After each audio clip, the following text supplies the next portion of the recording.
Antes de falar do texto bíblico, eu quero lhe pedir uma coisa, irmão e irmã.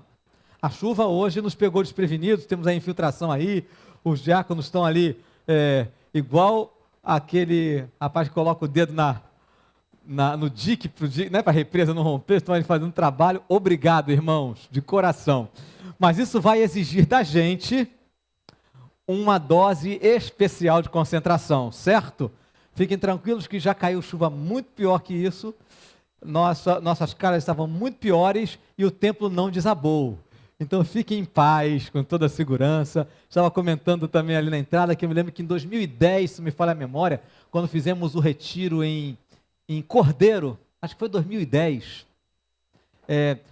havia uma previsão de uma chuva diluviana lá para a cidade de Cordeiro. Mais de 100 milímetros cúbicos de chuva. Então nós fomos para lá, até pensando em levar bote inflável. Mas chegamos lá e não choveu. E aí voltamos, foi o retiro de carnaval, voltamos no domingo seguinte, aqui estávamos de noite falando sobre o retiro e falamos que, pela graça de Deus, não caiu a chuva torrencial. Irmãos, foi só falar isso. E a chuva que estava prevista para Cordeiro começou a cair aqui sobre as nossas cabeças. E as calhas estavam muito piores do que estão hoje, e começou a entrar água pela parede ali, e água pela parede dali, e foi empoçando. Nós tivemos que mexer nos bancos, e daqui a pouco acabou-se a luz, e nós terminamos aqui o culto a toque de caixa.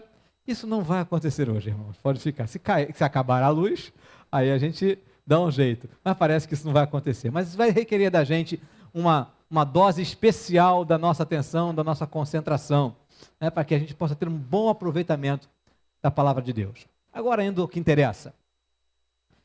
Eu, quando era menino pequeno, criança pequena, lá em Irajá, fui criado lá na Santa Terra de Irajá.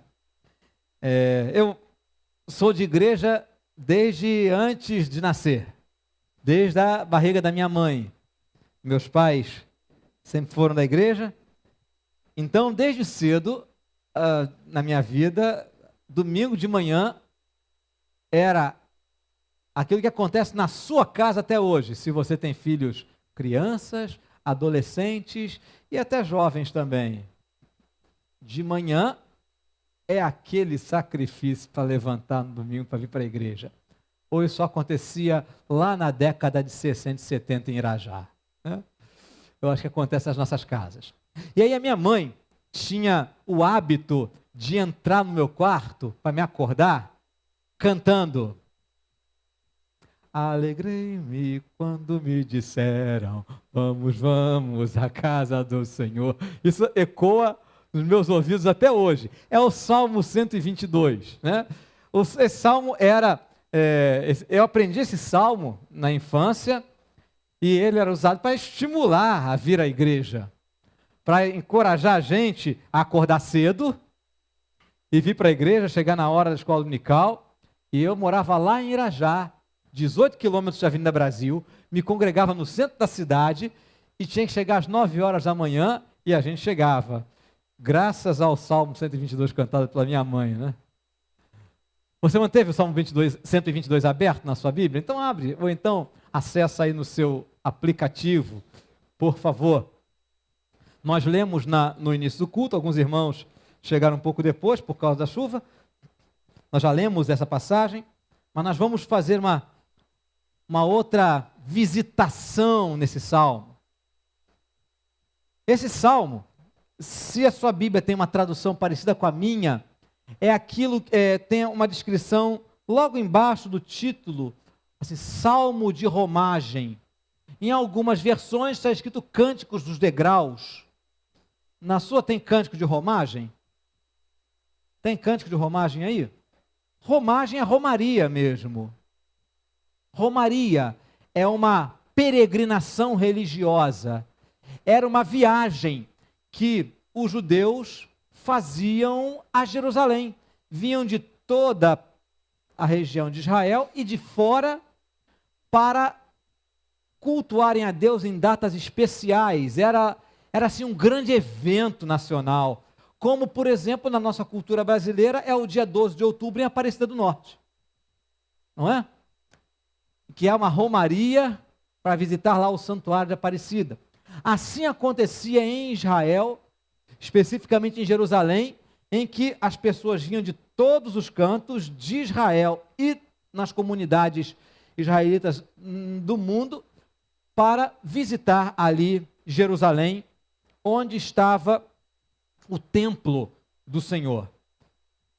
E aí, quando eu estava lendo esse salmo, eu me lembrei também, já na minha adolescência, do sentimento que havia quando a gente fazia algumas viagens, especialmente os retiros.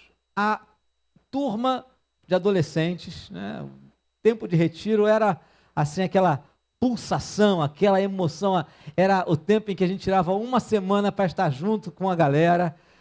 Os nossos pais ficavam no Rio, e eu, a galera, com os líderes, né, com os adultos, com os coordenadores da nossa UPA, União Presbiteriana de Adolescentes, a gente lotava um ônibus e do Rio de Janeiro até Bananal, cerca de 2 horas de viagem, ali perto de Barra Mansa, saindo da estrada, a gente ia cantando, ia fazendo bagunça, ia, como naquela época não se falava zoando, né? Mas a gente ia zoando o pessoal e cantando e provocando. E a gente, quando ia chegando no sítio, que lá é chamado Acampamento Vale de Bênçãos, a gente entrava cantando a música do acampamento. Então era aquela coisa, aquela vibração gostosa.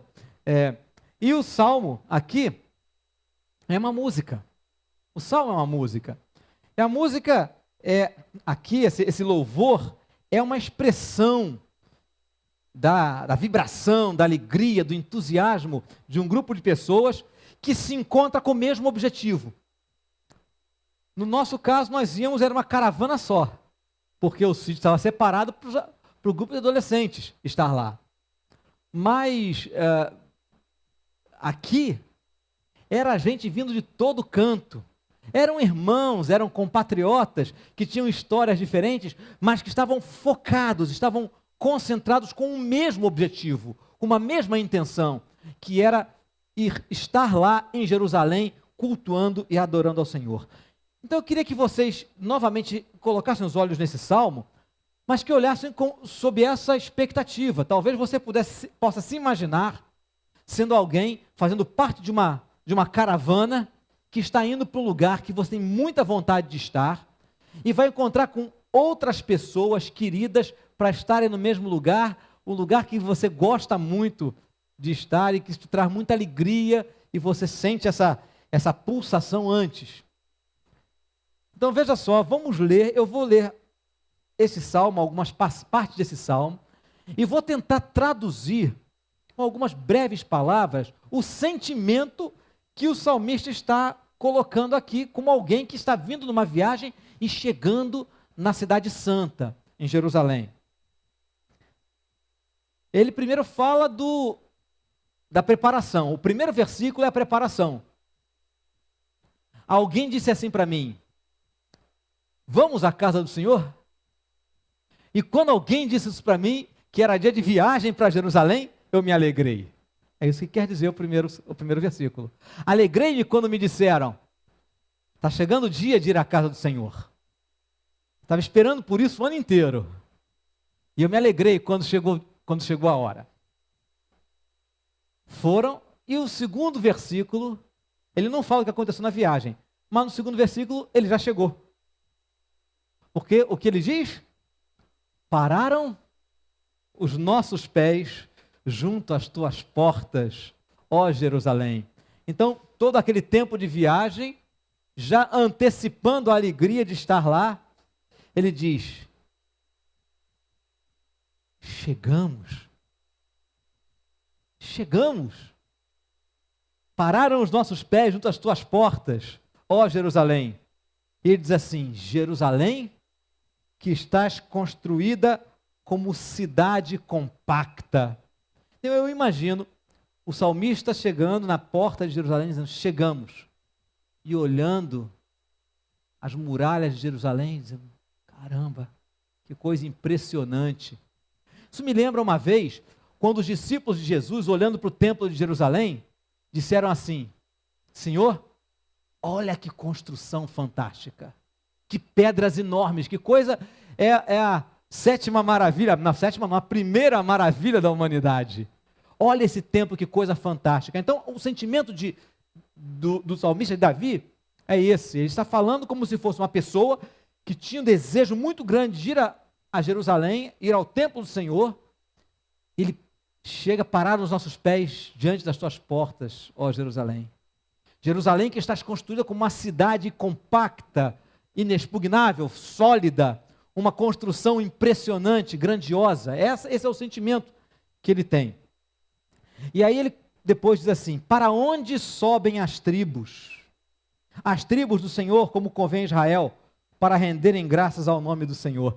Isso é muito interessante, porque imagine só, ele chega, mas ele não é o único que está chegando. Ele não é o único que chegou em Jerusalém. Ele vê as caravanas chegando. E sabe que são pessoas que têm o mesmo sentimento que ele. Tem o mesmo objetivo. É como se ele dissesse assim: puxa, quanta gente boa, vindo de tanto lugar, meus irmãos, que estão vindo de diversos lugares, com o mesmo objetivo que eu. Nos encontrarmos aqui para celebrar o nome do nosso Deus. Para Jerusalém sobem as tribos do Senhor. As tribos são as diversas famílias que vêm de lugares diferentes, vêm aqui com o mesmo objetivo, com o mesmo sentimento, com a mesma intenção. E aí, diante desse quadro, dessa satisfação e desse espírito de agradecimento que ele tem por estar podendo vivenciar, experimentar isso, isso provoca um sentimento no coração dele, um sentimento muito especial, que é o desejo de, vendo toda aquela beleza, aquela dinâmica bonita das pessoas chegando de todos os cantos, se encontrarem, para se encontrarem ali para celebrar o nome de Deus.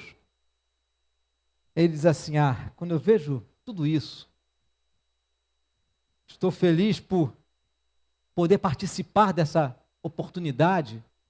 O meu sentimento é levantar as minhas mãos e orar. É levantar as minhas mãos e pedir para o Senhor: Senhor, abençoa essa cidade, abençoa tudo e todos que dizem respeito a esse lugar. Abençoa acima de tudo, esse lugar é acima de tudo, porque aqui está a casa do Senhor, onde eu tenho a alegria de poder estar. Esse é o sentimento. A partir do versículo 6, quando ele diz: orem pela paz em Jerusalém, orem. E ele começa a orar, né? Ele fala: orem pela paz em Jerusalém, mas ele mesmo já está orando. Ele diz: sejam prósperos os que te amam, reine paz dentro dos teus muros, prosperidade nos teus palácios. Por amor dos meus irmãos e amigos eu peço: haja paz em ti. Por amor da casa do Senhor nosso Deus, buscarei o teu bem. Então o que o salmista diz é: acima de tudo, esse lugar é onde está a casa do Senhor. E eu tenho a alegria de poder estar também. Esse sentimento da alegria de poder experimentar a presença de Deus na casa de Deus, que era a maneira como o israelita via, também está reproduzido num outro salmo muito conhecido nosso, que a gente até canta, que é o Salmo 84. Ele diz: quão amáveis são os teus tabernáculos, Senhor dos exércitos. Ele diz: a andorinha encontrou casa, o pardal encontrou casa e a andorinha encontrou ninho para si. Eu encontrei os teus altares, Senhor Deus meu, Rei meu e Deus meu. Ele fala: eu prefiro estar um dia, vale mais estar um dia nos teus atos do que 1000 fora. Esse é o sentimento dele, do privilégio de estar ali. É como se ele dissesse assim: a casa do Senhor é o lugar que é marcado pela alegria do desfrute da companhia de Deus. Eu estou na casa do Senhor. Essa é a satisfação do peregrino, desse que fez essa viagem. Chega em Jerusalém e diz assim: estou feliz, porque aqui, nesse lugar, A casa do Senhor é marcado pela alegria, pelo desfrute da companhia de Deus. Ele diz assim: meu Deus mora aqui. Aqui é a casa do meu Deus. Aqui eu vou experimentar a companhia dele. Aqui eu vou desfrutar da alegria de, junto com os meus irmãos, ter a presença do meu Deus, viver esses momentos de satisfação com meu Deus. Essa é a história do Novo que está no Antigo Testamento. Mas o Novo Testamento também fala sobre isso. O Novo Testamento também fala sobre esse lugar maravilhoso que é a casa do Senhor, onde a companhia do Senhor enche a alma de alegria. A casa do Senhor, o lugar onde a presença e a companhia do Senhor enchem a alma de alegria. Eu queria ver com vocês alguns versículos que falam sobre esse lugar onde a gente diz assim: alegrei-me da expectativa de viver a presença do Senhor. Então agora vamos ver, agora sim, Mateus, os versículos. O primeiro versículo, no Novo Testamento, que fala sobre a casa do Senhor, esse lugar onde a companhia do Senhor enche a alma de alegria. Você pode ler esse versículo em voz alta, por favor? Mas aquele que se une ao Senhor é um espírito com Ele. Acaso não sabem que o corpo de vocês é o santuário do Espírito Santo que habita em vocês, que lhes foi dado por Deus, e que vocês não são de si mesmos? Aí está a compreensão que o Novo Testamento dá para a gente do lugar, a casa de Deus, o lugar onde a companhia de Deus extravasa em alegria. O lugar onde nós podemos desfrutar da satisfação, do gozo, da felicidade de viver com o nosso Deus. O lugar onde Deus mora. Não era no Templo de Jerusalém. O Templo de Jerusalém era uma referência antiga. O Templo de Jerusalém era visto pelos judeus como a marca da presença de Deus.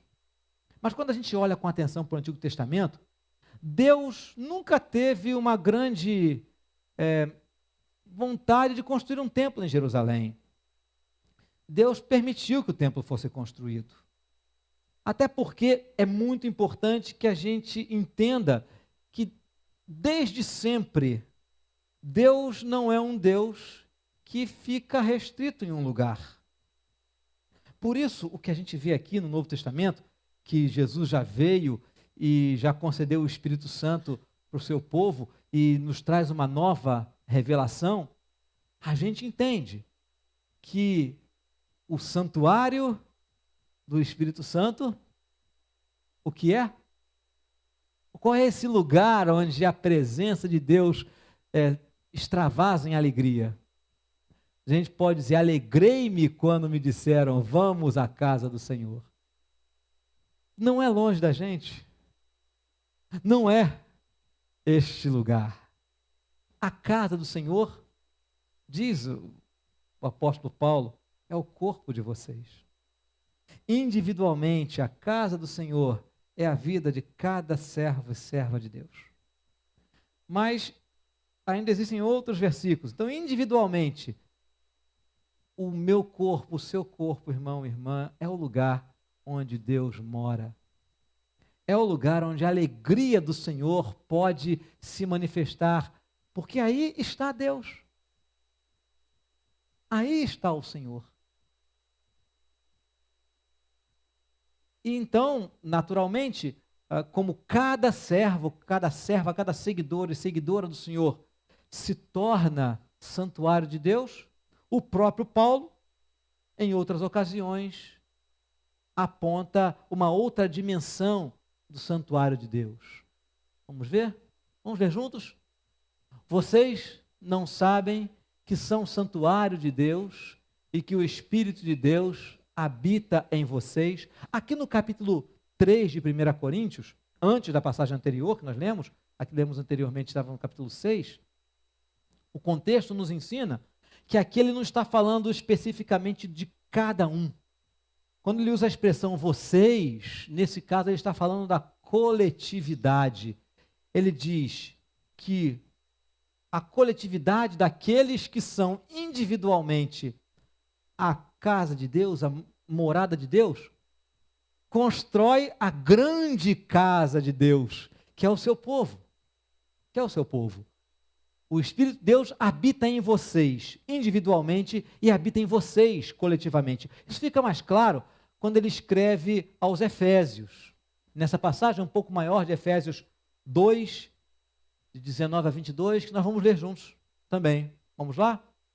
Vocês são membros da família de Deus, edificados sobre o fundamento dos apóstolos e profetas, tendo Jesus Cristo como pedra angular, no qual todo edifício é ajustado e cresce para tornar-se um santuário santo ao Senhor. Nele vocês também estão sendo edificados juntos para se tornarem morada de Deus por seu Espírito. Você consegue perceber aí a linguagem de arquitetura, de engenharia, de construção? Fundamento, edificados, pedra angular, o edifício. Então, o que ele está falando? Mas o que? Morada, né? Sendo edificados. Quando a gente fala de edificados, na nossa linguagem protestante, nós muitas vezes entendemos edificados como fortalecidos, como, né, encorajados, mas edificado aqui é construção, é construir um edifício. Edifício, edificados, edificação são palavras irmãs, são palavras correlatas. Então, o que Paulo está dizendo é: nós estamos sendo construídos. A casa de Deus somos cada um, e a casa de Deus somos nós. O lugar, o ambiente onde a alegria do Senhor se manifesta, o lugar onde Deus habita são as pessoas, que na linguagem de Pedro são pedras vivas. Pedras vivas, não pedras inanimadas. Como ele diz aí em 1 Pedro 2,5, vão juntos? Vocês também estão sendo utilizados como pedras vivas na edificação de uma casa espiritual para serem sacerdócio santo, oferecendo sacrifícios espirituais a Deus, aceitáveis a Deus, por meio de Jesus Cristo. Então ele diz, nós somos pedras vivas, estamos sendo utilizados como pedras vivas na construção, na edificação de uma casa espiritual. Enfim, irmãos, se no Antigo Testamento, lá no Salmo 122, o salmista diz, alegrei-me quando me disseram, vamos à casa do Senhor, nós deveríamos falar de uma forma um pouco diferente. Nós poderíamos dizer assim, alegrei-me quando me disseram, somos a casa do Senhor. Somos a casa do Senhor. Mas a casa do Senhor é o lugar da alegria de viver com Deus. A casa do Senhor é o lugar daquela experiência que é contada lá no livro de Esdras, uma passagem muito conhecida nossa, aliás, no livro de Neemias, que diz, a alegria do Senhor é a nossa força. A casa do Senhor é o lugar onde existe o fluir dessa alegria que nos fortalece o ânimo, que nos faz viver com solidez, com firmeza, com a satisfação de estarmos andando do lado do nosso Senhor. Toda essa reflexão eu trago aqui para vocês, na verdade eu trago com o objetivo de fazer duas perguntas. Na casa do Senhor,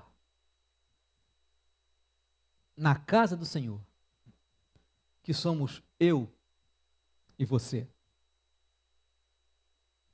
tem havido alegria com a companhia do Senhor? Você tem vivido na casa do Senhor a alegria verdadeira da presença de Deus? Nos teus dias, nas tuas lutas, nas convivências com as pessoas, dos seus relacionamentos, ou nos seus dias de silêncio, em que você está sozinha, em que você está sozinho, tem havido aí, na casa do Senhor, a alegria verdadeira.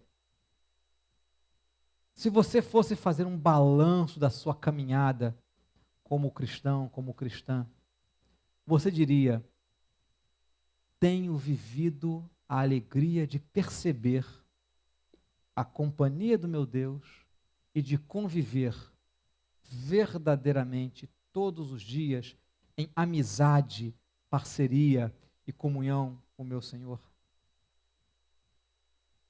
Me parece, irmãos e irmãs, que muitas vezes isso é escasso na nossa experiência. A gente continua a usar o Salmo 122 como sinônimo de ir à igreja. A gente continua usando o Salmo 122 e eu acho que dificilmente a gente pensa de forma diferente, como a ideia de que é bom ir à igreja. Ora, irmãos, não dá para ir à igreja. Não dá para ir à igreja. Porque a igreja não é um lugar. Só na nossa terminologia, só no jargão, só no português, só na linguagem. Porque espiritualmente, a igreja não é um lugar onde a gente vai. A igreja é um edifício feito de gente, do qual ou nós fazemos parte, ou nós não fazemos parte. Do qual nós somos um tijolo, usando uma expressão mais moderna, Pedro usa pedra, ou do qual nós não participamos. Então não tem jeito de ir à igreja, como se a igreja fosse uma construção. Podemos até conviver com as pessoas que formam esse povo. Lugar de alegria não é um lugar físico. O lugar de se alegrar por estar na casa de Deus não é um imóvel, não é uma reunião, não é um culto, não importa o tipo de culto, não é o lugar de se experimentar a alegria do Senhor. O primeiro lugar de se experimentar a alegria do Senhor, a primeira casa do Senhor, por assim dizer, sou eu, é o meu coração, é o seu coração. Me parece que muitas vezes falta essa satisfação de simplesmente se saber ser casa do Senhor.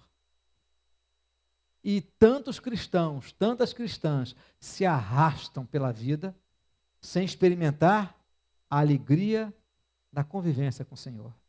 Buscando, às vezes, essa convivência em ambientes físicos. Eu passei uma semana terrível, nossa, só problema, só dificuldade. Eu vou à igreja porque lá eu refresco minha cabeça.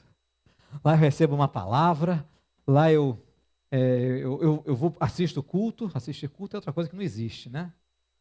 A gente assiste televisão, a gente assiste cinema, a gente assiste uma peça de teatro, a gente assiste uma partida de futebol, mas culto a gente participa, a gente dá ao Senhor, a gente oferece, a gente se expressa. Todos nós somos protagonistas, não existe aqui na frente os atores e aí a audiência, o público. Não, nós somos protagonistas. Mas a gente ainda fica com esse cacoete, com essa mania. Como foi difícil a minha semana, só tristeza, só luta, só batalha. Eu vou lá na igreja para ver se eu recebo alguma... Irmãos, ótimo. Isso até parece uma coisa louca de pastor, como se o pastor estivesse desencorajando você a se reunir, a se congregar, de jeito nenhum. Hebreus 10 não deixa a gente fazer isso. Mas eu quero lhe dizer que a alegria do Senhor não é algo que se busca num imóvel. A alegria que fortalece a nossa vida é um presente de Deus para você, servo e serva do Senhor. Para você que teve a graça de ser tocado pelo Espírito Santo e conhecer o Evangelho de Jesus Cristo. O Evangelho que te reconciliou com Deus. O Evangelho que é a mensagem que fala que Deus veio ao teu encontro, veio ao meu também, mas veio ao teu, tá? Especialmente ao teu encontro também, para te reconectar com Ele através da morte do seu Filho e fazer de você, de mim, amigos de Deus. Nós que éramos inimigos, nos reconciliou com Ele através do sangue do seu Filho. E hoje nós podemos ter comunhão, amizade, proximidade do Senhor. A alegria de Cristo não é algo que se busca no imóvel, é a alegria que se busca em Cristo. É a alegria que se encontra na comunhão com Deus que está comigo e com você em todos os segundos da semana.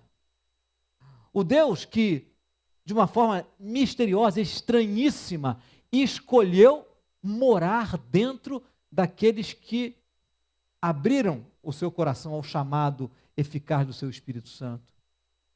Ele escolheu morar dentro de mim, dentro de você. Isso não nos faz melhores do que ninguém. Talvez nos faça mais responsáveis pelo presente que nós ganhamos.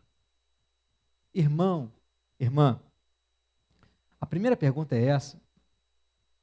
Na carta do Senhor, que somos eu e você, tem havido alegria com a companhia do Senhor? E a segunda pergunta, se não tem havido, se você sente no seu coração escassez desta proximidade de Deus, dessa comunhão, de você poder perceber Deus te dirigindo, de você conseguir captar os sinais de Deus, a voz de Deus. Não estou dizendo que Ele lhe fale de uma forma audível, né?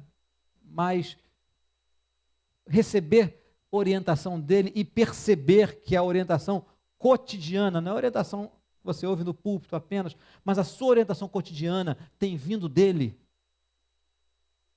Ontem, na reunião do conselho, nós estávamos partilhando sobre uma passagem que me impressionou muito, uma passagem tão conhecida, mas me impressionou muito, lá em Atos 13, diz que os cristãos, os líderes da igreja cristã lá em Antioquia, estavam reunidos, e enquanto eles serviam ao Senhor, jejuando, o Espírito Santo lhes disse: me separem Barnabé e Saulo, porque eu tenho uma obra especial, uma missão especial para eles. E aí a gente parou, a gente estava conversando no conselho, a gente parou, né?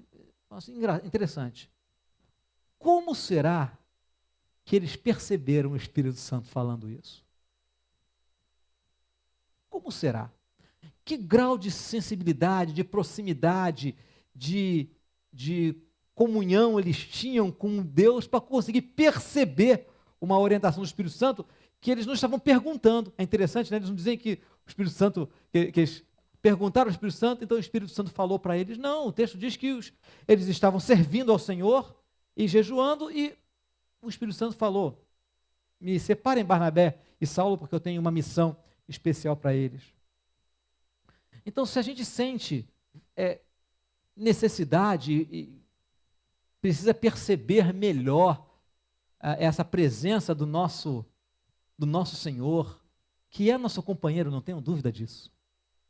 Ele é nosso companheiro de caminhada, Ele está conosco, Ele prometeu isso. Se a gente sente falta disso, se nossa vida interior precisa de mais vitalidade, às vezes a gente se sente murcho, drenado da espiritualidade, da presença de Deus, a gente deveria ter alegria, como o Salmo 122 fala. O que está acontecendo com essas pessoas que foram presenteadas com um privilégio muito maior do que Davi e os fiéis do Antigo Testamento? Os fiéis do Antigo Testamento ficavam felizes, especialmente Davi, radiantes de felicidade por ir ao templo. Irmãos e irmãs, nós fomos presenteados com um privilégio infinitamente maior. Não precisamos ir a um templo para encontrar Deus. Deus nos fez seu templo, veio morar em nós. Então, se esse privilégio é tão maior, o que está acontecendo com a gente, que a gente não desfruta dessa companhia de Deus?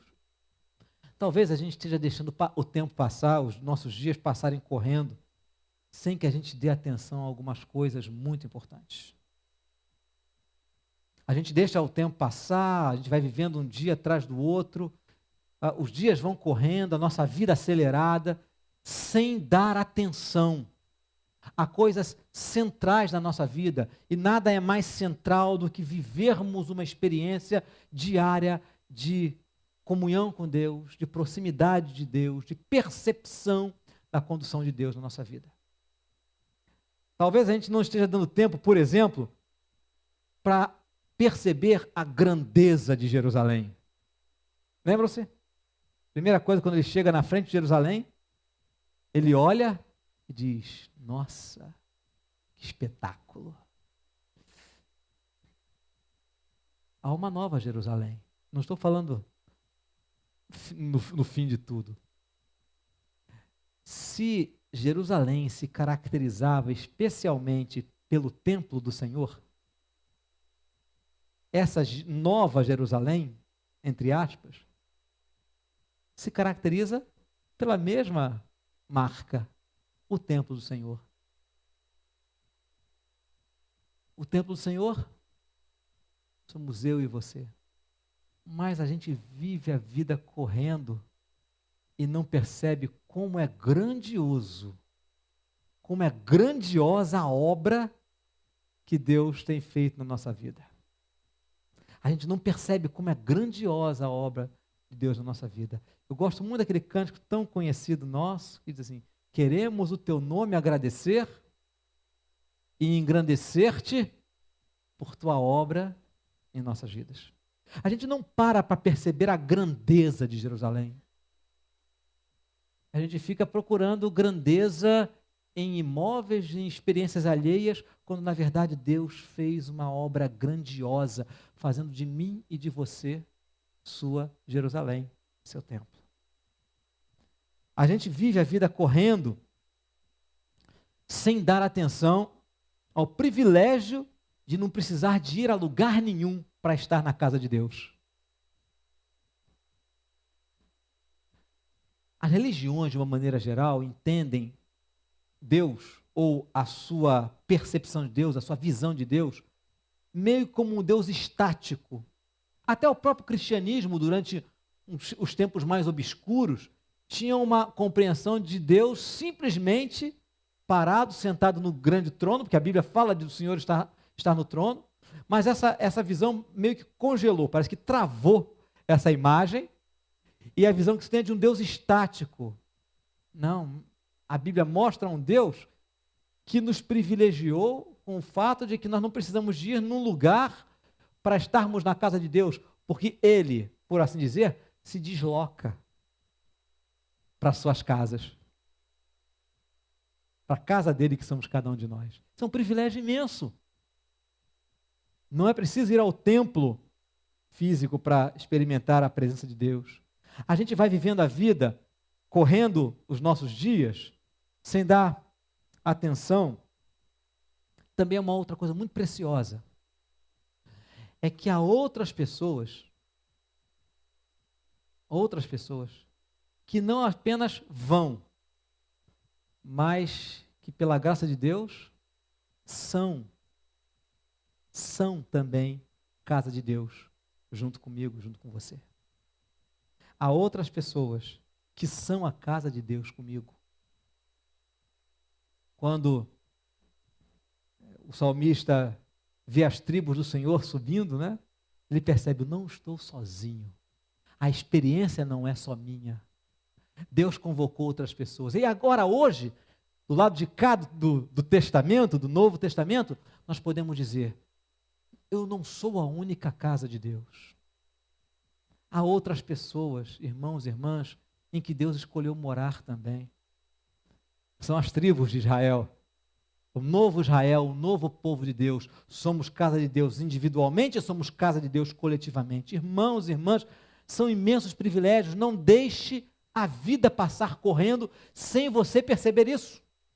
Se você perceber a obra grande, a grande Jerusalém que Deus nos transformou, em que Deus transformou você, escolhendo você para ser o lugar onde Ele vai morar.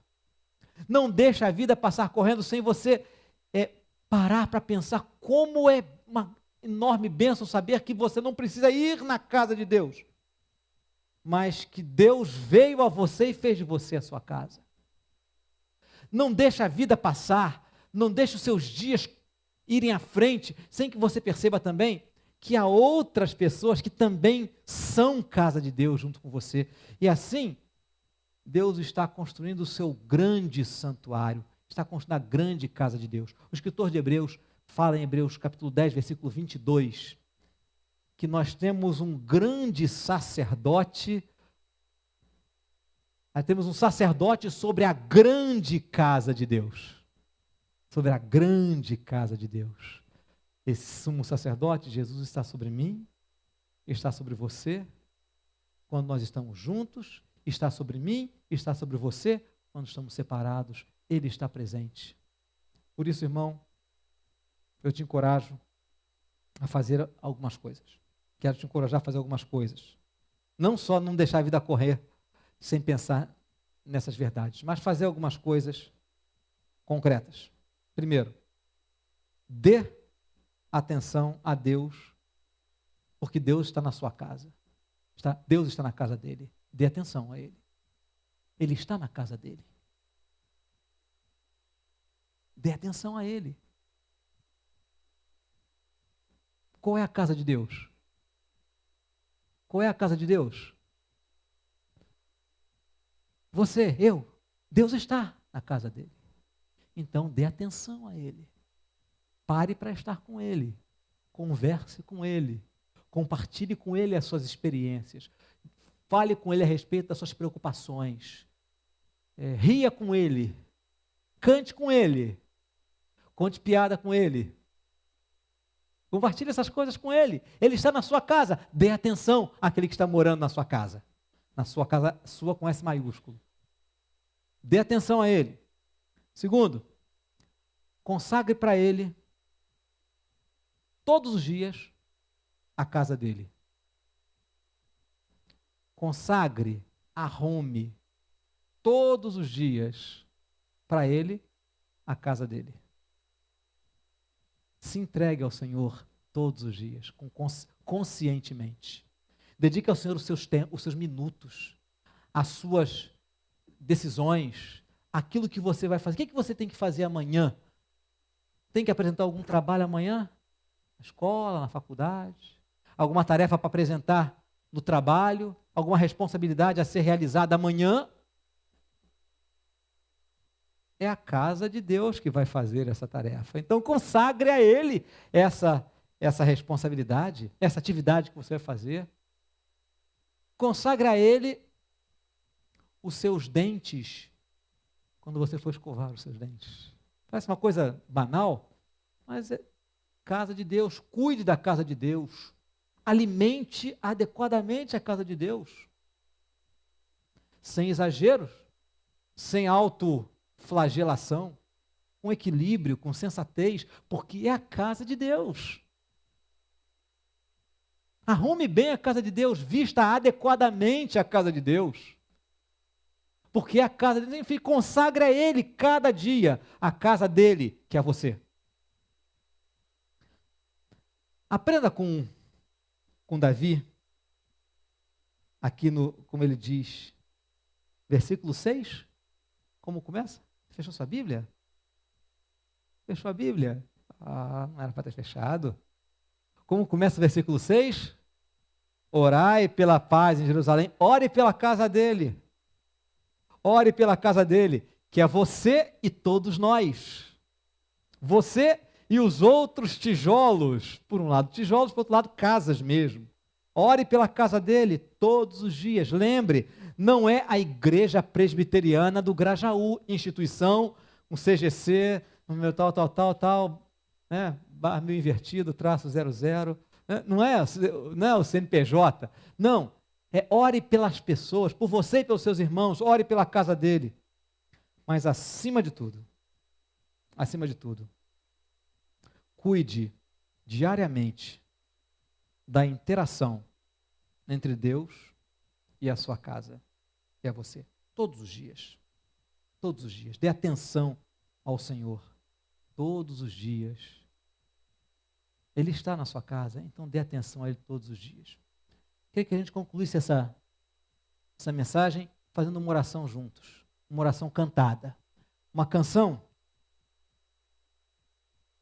um pouco antiga. Aí eu vou pedir a ajuda do Mateus para ir passando aos poucos. Tá certo, Mateus? Enquanto a gente vai cantando essa canção Tudo para Ti. Reflete isso mesmo, reflete o nosso desejo de consagrar ao Senhor a casa que pertence a Ele. Consagrar a Ele aquilo que é dele, por direito.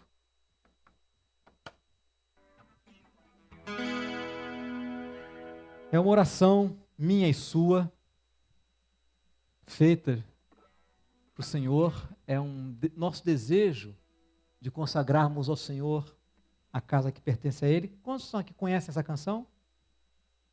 Somos poucos, mas nós vamos cantar. Se você não conhece, vai aprender uma canção muito linda.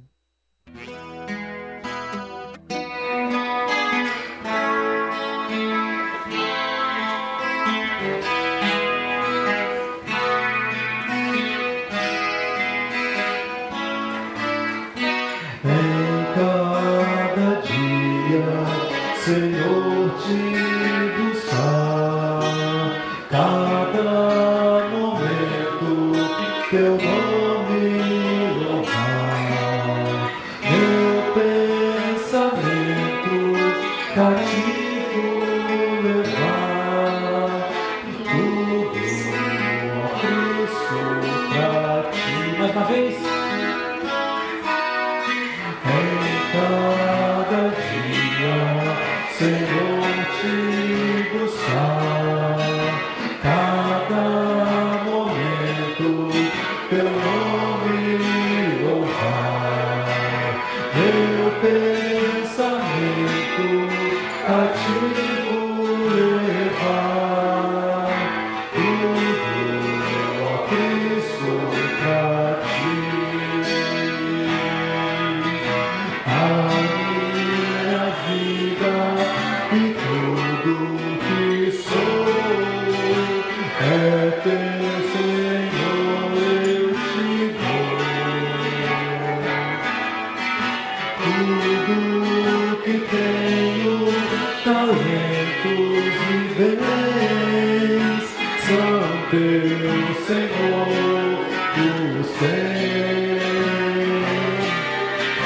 Cada palavra que eu venha dizer, todas as coisas que eu possa fazer, sejam repletas de glória ao teu ser, tudo a Cristo pra ti. Essa seja a nossa oração todos os dias. Em cada dia, Senhor, te buscar, cada momento, teu nome louvar. Então, todos os momentos que a sua vida, casa de Deus, seja bem cuidada, para que a alegria do Senhor esteja na casa dele. E para que você possa dizer, alegrei-me quando me disseram... Não, vamos corrigir. Versão Novo Testamento. Alegrei-me quando me disseram, vamos juntos, alegrei-me quando me disseram, somos a casa do Senhor. Que o Senhor nos abençoe. Amém? Vamos concluir esse instante, esse tempo de adoração, de celebração.